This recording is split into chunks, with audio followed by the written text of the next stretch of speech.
Sentyabrın 22-sində İrəvanda səfərdə olan Topçubaşov mərkəzinin direktor müavini Murad Muradov başına gələnləri danışıb. O bildirib ki, təhlükəsizlik məsələləri ilə bağlı qaydalar çox sərt idi. Stat: Hər biri mənim üçün xüsusi idi. Heç kimlə birbaşa ünsiyyətdə olmadım. Ən azı 2 nəfər yanımda olurdu. Hətta şəhərə çıxanda mənimlə 4 nəfər gəlirdi. Nəqliyyatda Bakıdakı kimi sıxlıq var idi. Bu səbəbdən harasa getmək xeyli vaxt alırdı. Jurnalistlər ənənəvi olaraq məni mübahisəyə çəkməyə çalışdılar və hələ də sülhü qəbul eləyə bilməyənlər var. Media nümayəndələri mənə təxribat xarakterli suallar ünvanlayırdılar. Məni sərt dialoqa, mübahisəyə çəkmək istəyirdilər. Jurnalistlərin bəziləri bizim sülh niyyətimizə şübhə ilə yanaşırdılar. Amma mən suallara cavab verdikdən sonra heç kim mübahisə etmirdi.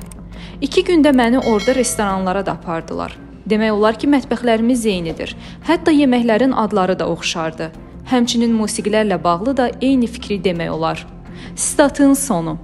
Ətraflı şərhdəki linkdən oxuya bilərsiniz.